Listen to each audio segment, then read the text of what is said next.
દેશના છેવાડાના લોકો સુધી સરકારની વિવિધ યોજના પહોંચાડતી વિકસિત ભારત સંકલ્પ યાત્રા ભરૂચના રાણા પંચનીવાડી દાંડિયા બજાર ખાતે પહોંચી હતી।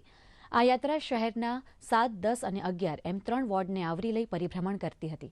દાંડિયા બજાર ખાતે રથ પહોંચતા સ્થાનિક મહિલાઓએ અને લાભાર્થીઓએ રથની કુમકુમ તિલક સાથે પૂજા કરી અને ઉષ્માભેર સ્વાગત કર્યું હતું।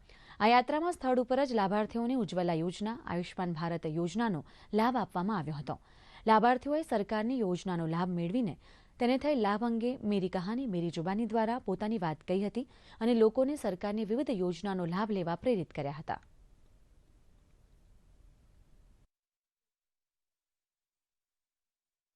મારા ફાધરને બ્લોકેજ આવેલું હતું, જે હાર્ટ એટેક આવેલો હતો, તો એને મને ડૉક્ટર દ્વારા બતાવવામાં આવ્યા તો મને 2-2.5 લાખ રૂપિયાનો ખર્ચો કીધો હતો, જે અમારા કુટુંબને પોસાય એમ ન હતો।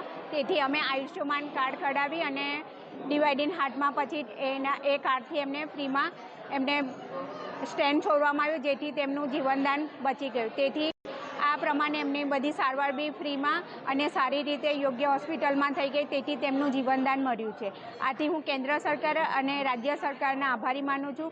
અને હું કાચા મકાનમાં રહેતી હતી। મને જ્યારે જાણ થઈ કે આવી રીતના પ્રધાનમંત્રી આવાસ યોજના મળે છે, 3 લાખ રૂપિયાની સહાય મળે છે, તો મેં નગરપાલિકામાં જઈને ફોર્મ ભર્યું અને મારા ડોક્યુમેન્ટ જમા કરાવ્યા અને એનાથી મને લાભ મળ્યો 3 લાખ રૂપિયાનો। અને આજે મારું સપનું પૂરું થયું અને હું પાકા મકાનમાં રહું છું। એના માટે હું શ્રી નરેન્દ્રભાઈ મોદીનો ખૂબ ખૂબ આભાર માનું છું।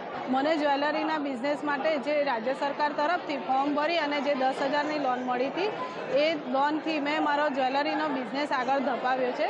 તે બદલ હું રાજ્ય સરકારનો ઘણો આભાર માનું છું।